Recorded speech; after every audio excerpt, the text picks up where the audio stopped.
कह रहे हैं कि कभी कभी मेरा मन नाम जप करते समय इधर उधर भटकता है और कभी कभी मुझे नाम जप करते हुए नींद आने लगती है। तो महाराज जी ऐसे में क्या करूं? दोनों बातों में सावधानी रखनी है। ये सबका प्रश्न है, लगभग ये सबका प्रश्न है कि मेरा मन जब भजन में हम बैठते हैं तो भागता है। ये अर्जुन जी से लेकर बड़े बड़े साधकों का प्रश्न है। तो जहां जहां मन संसार में जाए वहां वहां से हटा करके हम नाम में लगाएं, या जहां जहां संसार में जाए वहां वहां हम भगवान को देखने की चेष्टा करें। इस वस्तु के रूप में भगवान, इस व्यक्ति के रूप में भगवान, इस स्थान के रूप में भगवान, क्योंकि भगवान के सिवा कोई नहीं है। इससे हमारा मन शांत होने लगेगा। जहां जहां जाए वहां से हटा के नाम में लगाना, या जहां जहां जाए वहां भगवान को देखना। और तीसरी बात, अगर हम कुछ नहीं कर पा रहे हैं तो नाम पर ध्यान दें। हमारे मन से सब कूड़ा करकट निकल रहा है, जो गंदी बातें हमारे मन में भरी थी वो सब डिलीट हो रही हैं नाम जप के द्वारा। ऐसी भावना करें तो मन निर्मल होकर, ये 3 साधन बताए, इससे मन आपका एकाग्र होने लगेगा। रही नींद की बात, तो भोजन पर ध्यान दीजिए। भोजन सात्विक होना चाहिए। प्याज, लहसुन, मांस, मदिरा, अभक्ष्य भोजन, ये सब अगर त्याग कर दोगे तो शतोगुणी भोजन और 6 घंटे की निद्रा। अगर आप जो नींद ले रहे हैं वो 6 घंटे तो होना चाहिए। स्वस्थ शरीर के लिए 6 घंटे आवश्यक है। तो अगर आप 10 बजे रात के सो जाएं तो 11, 12, 1, 2, 3, 4 बजे आपकी आंख खुल जानी चाहिए और फिर नींद नहीं आना चाहिए। अगर नींद आती तो खड़े होकर भजन करना चाहिए, टहलने में नहीं आनी चाहिए। नींद को नींद के समय में अच्छे से दे दो, 6 घंटा सोने के लिए दे दो, और इसके बाद फिर उससे लड़ाई लड़ो। फिर उसको मतलब आलस्य प्रमाद में समय नष्ट नहीं होना चाहिए। जैसे हमें बैठे नींद आ रही तो हम खड़े हो गए, खड़े भी हमें परेशानी हुई तो हम टहल रहे, पानी मुंह में डाल रहे हैं, मुंह में पानी डाल के मुंह पोंछ करके फिर हम भजन में बैठते। लड़ाई लड़नी पड़ेगी तब नींद पर विजय प्राप्त होती है। तो दोनों साधनों को देखे। मन जो बार बार भागे तो इन साधनों को, और जब नींद आवे तो ऐसे। पर भोजन का सुधार कर ले। तमोगुणी भोजन पाने से फिर भजन में नींद आएगी। बासी नहीं पाना, बहुत लाल मिर्च नहीं पाना, बहुत तेल के नहीं पदार्थ पाने, और ये अभक्ष्य पदार्थ जो त्याज्य हैं उनको नहीं पाना। इससे सतोगुण बढ़ेगा। सतोगुण से नींद नहीं आएगी। नींद आती है तमोगुण से। निद्रा आलस्य प्रमादोत्तम तत्तामस मुदाहरतम।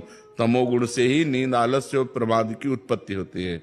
वही हमें परेशान करता है। तो सतोगुणी भोजन पावें और थोड़ा भोजन पावें। अब दबा के यहां तक भोजन पाया तो फिर तमोगुण तो हो ही जाएगा। अगर हमारा 8 रोटी से काम चलता है तो हम 5 रोटी में लावें धीरे धीरे। वैसे 24 घंटे में शोध किया गया तो 400 ग्राम अन्न से भरपूर स्वस्थ जीवन चल सकता है। पर अपने देखो, किलो 2 किलो तो एक बार में हो जाता है। सब्जी दाल सब मिला के खान पान। अब पानी चाहिए। जैसे हम 1 किलो अन्न पाए तो हमें 2 किलो पानी चाहिए, उसमें डबल पानी तो हमें चाहिए ना। और फिर वायु के लिए जगह चाहिए।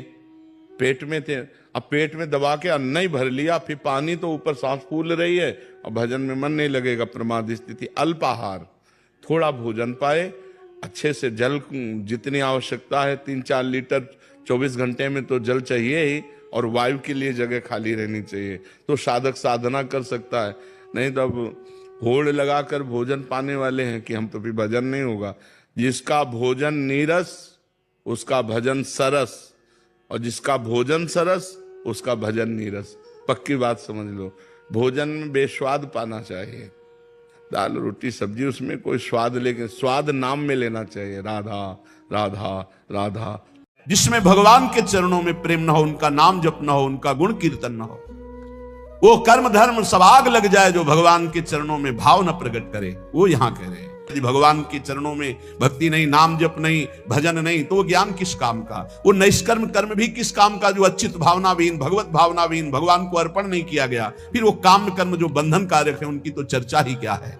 एक बार देवर्षि नारद जी ने देखा भगवान बहुत प्रसन्न है, तो भगवान से कहा, हे नारद, न मैं बैकुंठ में रहता हूं और न योगियों के हृदय में रहता हूं। ये मेरे प्रसिद्ध स्थान बताए गए हैं रहने के, पर मैं यहां नहीं रहता।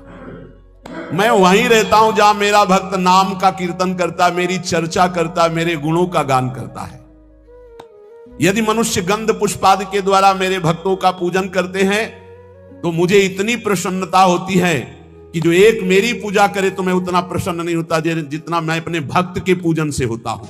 वो मूर्ख जो मेरी चर्चा करने वालों का, मेरे नाम कीर्तन करने वालों की निंदा करते हुए मेरे द्वेष के पात्र नहीं जानते कि जहां मेरी चर्चा होती है, नाम गुण कीर्तन होता है, वहीं मैं वास करता हूं। जो एकाग्र चित्त से रात दिन प्रभु के भजन में लगा रहता है, शुचि पवित्र शरीर से मन से तथा एकांत चिंतन करने वाला और जितेंद्रिय, जो अपनी इंद्रियों को वश में कर लिया है, समाप्नुयाद योग मिमम महामना, जो मेरे ऐसे योग को प्राप्त हो गया। योग तेसाम सततयुक्ता नाम भजताम प्रीतिपूर्वकम ददामि बुद्धि योगम तम येन माम उपयांति ते, जो निरंतर भजन करता उससे बड़ा कोई योगी नहीं।